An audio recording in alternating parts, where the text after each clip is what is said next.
अवैध मुरुम उत्खननावरून सुरू झालेलं कुरडू प्रकरण आता थेट देशाच्या गृहमंत्र्यांपर्यंत पोहोचणार आहे। कुरडू गावच्या माजी सरपंचांनी माळ्याचे खासदार धैर्यशील मोहिते पाटील यांच्यावर खळबळजनक आरोप केलाय।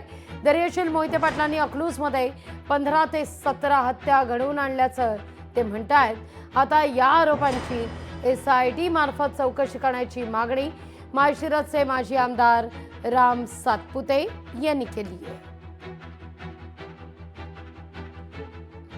नाही, कुरडूच्या माजी सरपंचांनी जे आरोप केले याच्यामध्ये 100% तथ्य आहे। सुपाऱ्या देऊन लोकांना मारणं, लोकांच्या जमिनी बळकावणं, गोरगरीब लोकांवरती खोटे गुन्हे दाखल करणं, राजकीय विरोधकांवर खोटे गुन्हे दाखल करणं हा यांचा इतिहास आहे।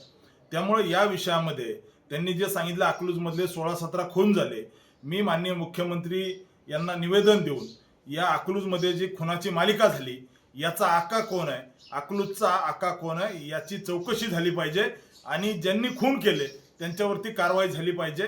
या विषयामध्ये CBIची चौकशी झाली पाहिजे ही मी माननीय मुख्यमंत्री महोदयांना माझं पत्र देऊन मागणी करणार आहे। लोकशाही मराठी ऐका, पहा, जागरूक रहा।